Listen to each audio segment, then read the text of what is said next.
दलितों पर कोई वर्ग अत्याचार कर रहा है। जिस वर्ग के बारे में चर्चा की गई, उस वर्ग के ओवैसी के 5 एमएलए से जिस दिन से नीतीश कुमार मिले हैं, उस दिन से भारतीय जनता पार्टी का रास्ता अलग हो गया है। संजय जायसवाल सुशील मोदी की तरह नीतीश कुमार के मुंशी बन के नहीं रह रहे हैं, वो संघ नरेंद्र मोदी और अमित शाह के पहरेदार बन के रह रहे हैं। कि सोशल मीडिया पर सबसे गाली सुनने वाला व्यक्ति सुशील मोदी बन रहे हैं, मैंने नहीं किया, उन्हीं के पक्षधर किए हैं। तो न नौजवान के नीतीश कुमार हुए, न किसान के हुए, न आवाम के हुए, न दलित के हुए, न शोषित के हुए, न पिछड़ा के हुए, न सवर्ण के हुए। नीतीश कुमार जी इस राज्य में किसी के हितैषी नहीं है।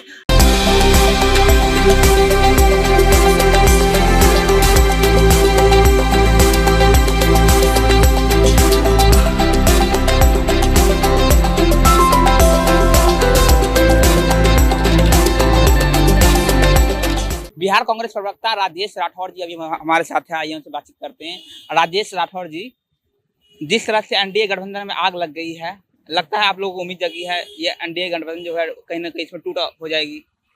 देखिए, हम लोग कोई बंदर नहीं है कि दूसरे का शिकार करते हैं। हम लोग शेर हैं, अपना शिकार खुद करते हैं।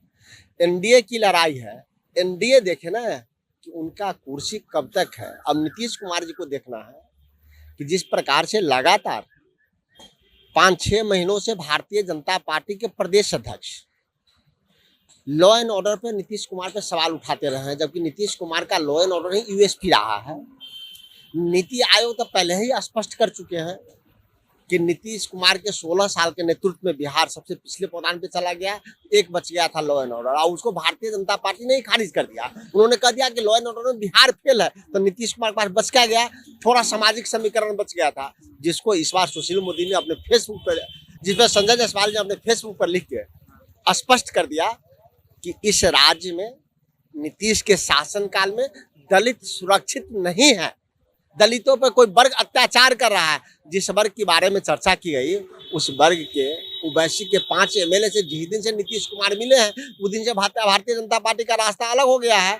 तो मुझे लगता है कि नीतीश कुमार को 20 सालों से जो भारतीय जनता पार्टी ढो रही है, कम संख्या में एमएलए होने के बावजूद मुख्यमंत्री के रूप में स्वीकार कर रही है, क्योंकि अब संजय जायसवाल सुशील मोदी की तरह नीतीश कुमार के मुंशी बन के नहीं रह रहे हैं, वो संघ नरेंद्र मोदी और अमित शाह के पहरेदार बन के रह रहे हैं। तो मुझे लगता है कि संजय जायसवाल जी का जो भी वक्तव्य आता है, वो भारतीय जनता पार्टी के शीर्ष नेतृत्व के सहमति से आता है, और शीर्ष नेतृत्व ने तय कर लिया है कि किसी न किसी दिन, और उस दिन नजदीक आने वाला है, कि नीतीश कुमार को ठिकाना लगाना है। तो नीतीश कुमार को देखना है कि उन्हें क्या करना है। हमारा गठबंधन मजबूत। मोदी जी पहले मुंशी थे क्या नीतीश कुमार के? वो आजो मुंशी हैं। सुशील मोदी जी पिछले 15 साल नीतीश कुमार के मुंशी थे। उनको पता ही नहीं चला कि वो वित्त मंत्री भी रहे हैं। अगर रहे हैं वित्त मंत्री, तो सुशील मोदी जी बताए ना उनके कार्यकाल में कितने घोटाला हुए हैं, सीजन किनके कार्यकाल में हुआ। प्रधानमंत्री मुजफ्फरपुर में आके 55 घोटाले का आरोप नीतीश कुमार पे लगाए, तो उस समय वित्त मंत्री कौन थे? सुशील मोदी थे। तो सुशील मोदी तब भी मुंशी थे, और आज जब बिहार सरकार में कहीं नहीं है, तब भी अखबार के माध्यम से पता चलता होगा कि मुंशी हैं। उनका एक चहेता मुकदमा किया थाने में कि सोशल मीडिया पर सबसे गाली सुनने वाला व्यक्ति सुशील मोदी बन रहे हैं, मैंने नहीं किया, उन्हीं के पक्षधर किए हैं। तो सुशील मोदी के रोल तब भी मुंशी का था, आज भी मुंशी का है। आने वाले समय में सुशील मोदी जी किस भरिया रहेंगे या क्या रहे, वो सुशील मोदी तय करें।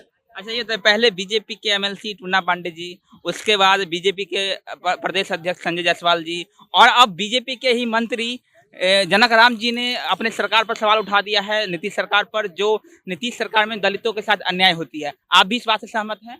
मैंने कहा कि बिहार में विकास के झूठे आंकड़े को नीति आयोग ने ही गिरा दिया कि बिहार आज नीतीश कुमार के 16 साल के शासनकाल में सबसे निचले पायदान पे चला गया। अब नीतीश कुमार को यूएसपी था लॉ एंड ऑर्डर, तो उसको भारतीय जनता पार्टी के शीर्ष नेतृत्व यानी कि प्रदेश अध्यक्ष खारिज कर दिए। अब नीतीश कुमार जी थोड़ा दलित महादलित करके जिंदा रहना चाहते थे, पिछड़ा अति पिछड़ा करके राजनीति में जिंदा बने रहना चाहते थे। तो उसमें भी संजय जायसवाल जी, जनक राम जी, तमाम भारतीय जनता पार्टी के सरकार के आदमी मानते हैं, लेकिन आपके महागठबंधन के ये बात मानते हैं कि नहीं दलितों में अन्याय हो रही है? नीतीश कुमार के शासन काल में, भारतीय जनता पार्टी और नीतीश कुमार के शासन काल में कोई वर्ग है जो शोषित नहीं हो रहा है? आप बताइए, नौजवानों के बारे में, किसानों के बारे में, विद्यार्थियों के बारे में। आप आंदोलन नहीं कर सकते हैं, शिक्षकों का सैलरी नहीं मिल रहा है, मदरसा में सैलरी नहीं मिल रहा है, विश्वविद्यालय बंद हो रहे हैं, विश्वविद्यालय के प्रोफेसर को पैसे नहीं मिल रहे हैं, अनुबंध पे सिर्फ बहाली हो रही है, कोई बहाली अस्थायी नहीं हुई, 10 लाख पद खाली हैं। तो न नौजवान के नीतीश कुमार हुए, न किसान के हुए, न आवाम के हुए, न दलित के हुए, न शोषित के हुए, न पिछड़ा के हुए, न सवर्ण के हुए। नीतीश कुमार जी इस राज्य में किसी के हितैषी नहीं है। अगर वह हितैषी हैं अपने एक कुर्सी के, जिस पे लिखा रहता है मुख्यमंत्री, और मुख्यमंत्री बनने के लिए वो कोई भी कुकर्म करने के लिए तैयार है, रातों रात सिद्धांत बदलने के लिए तैयार है, रातों रात वो संघी होते हैं और रातों रात वो समाजवादी बन जाते हैं। अच्छा ठीक है, ये बताइए एनडीए में जो आग लगी है, तो आपसे उम्मीद जगी है जो ये सरकार टूट जाएगी? जिस तरह से मांझी भी अटैक कर रहे हैं अपने नीतीश कुमार की सरकार पर, आप लोगों को उम्मीद जगी है जो ये गठबंधन टूट जाएगा? देखिए, जिसके घर में आग लगा हो, पानी भी उसी के घर में है, अपना घर मुँह के आग बुझाए। पड़ोसी लेकिन आपके गठबंधन के आरजेडी तो हैं, वो लालटेन से और भड़का रहे हैं आग को। मेरे गठबंधन के जो नेता हैं तेजस्वी यादव जी, वो कभी कुछ बोले हैं? लालू प्रसाद यादव जी कुछ बोले हैं? वो तो कहते हैं, प्रवक्ता की अपना एक अधिकार क्षेत्र होता है। अगर संविधान के तहत अगर सरकार गिरेगी तो दूसरा लोग सदन में सरकार बनाएंगे, क्योंकि 5 साल के लिए चुनाव होता है, बहुमत की सरकार होती है। नीतीश कुमार तीसरे नंबर के आदमी 1 नंबर के कुर्सी पर बैठा हुआ है, 1 नंबर के तेजस्वी यादव विपक्ष में बैठा हुआ है, तो संविधान का सम्मान तो कभी करना ही पड़ेगा। लेकिन देखना है कि नीतीश कुमार को भारतीय जनता पार्टी कितने दिनों तक मुख्यमंत्री बने देना रहना चाहते हैं। तो सब टिका हुआ है भारतीय जनता पार्टी पर। भारतीय जनता पार्टी के अपमान बिहार के मुख्यमंत्री कितने दिनों तक झेलते हैं, ये नीतीश कुमार के स्वाभिमान पे टिका है। चलिए एक सवाल रहेगा आपकी पार्टी से। आपकी पार्टी का वर्चस्व जो है बिहार में कम होता हुआ दिखाई दे रहा है, आप लोग इसको लेकर क्या आगे काम कर रहे हैं? क्योंकि वरिष्ठ नेता मदन मोहन झा सब जी अब उतना एक्टिव नहीं दिखाई दे रहे हैं राजनीति में, तो क्या कुछ कांग्रेस की रणनीति है बिहार में, कैसे मजबूत किया जाए कांग्रेस को? देखिए, पिछले बार हम 27-28 सीट जीते थे, आज भी हमारा 29 सीट है। मेरा एक लोग सभी विपक्ष के साथी हार गए, तभी मेरा एक लोकसभा का सांसद जीता हुआ है, इतने दुष्प्रचार के बावजूद। तो मेरा हो सकता है कि सदन में संख्या घटी हो, लेकिन जनाधार मेरा नहीं घटा है। मेरा संगठन धारदार है। लगातार कांग्रेस पार्टी राहुल गांधी जी के निर्देशों और नेतृत्व में लगातार संघर्ष करते रहा है, जिसका परिणाम स्वरूप देखते हुए कि राहुल गांधी जो निर्णय 2020 के फरवरी में जो संदेश दिया था नरेंद्र मोदी जी को, उनका अनुपालन नरेंद्र मोदी जी किए होते, उनके बातों को माने होते, उनके सुझाव को अपने अंदर लिए होते, तो आज कोरोना की स्थिति ऐसी नहीं होती। लगातार राहुल गांधी जी कह रहे थे वैक्सीन यूनिवर्सल हो, सबको मिले, मुफ्त मिले, वही नरेंद्र मोदी जी किए। लेकिन कब किए? 4 महीना बीत जाने के बाद किए। पूरे दुनिया पिछले साल के अगस्त महीने में वैक्सीन खरीदने की ऑर्डर दी और बिहार 2021 के जनवरी में दिया।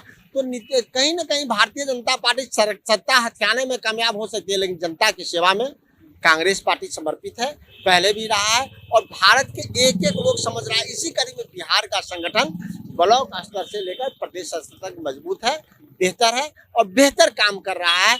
सब अल्लाह कमान के निर्देश पे हम लोग काम करते रहते हैं। चलिए, शुक्रिया बातचीत करने के लिए। कांग्रेस के प्रवक्ता राजेश राठौर जी, उन्होंने कहा है कि कांग्रेस जो है लगातार जमीनी स्तर पर काम कर रही है और जो सुझाव नरेंद्र मोदी को राहुल गांधी ने 4-5 महीना पहले दे दिया था, अगर उस टाइम में वो बात मान लेते तो आज जो देश में है कोरोना की स्थिति ऐसी नहीं। और बने रही हमारे साथ। मेरा नाम वरुण झा है, आप जनता जंक्शन देख रहे थे। बहुत बहुत धन्यवाद।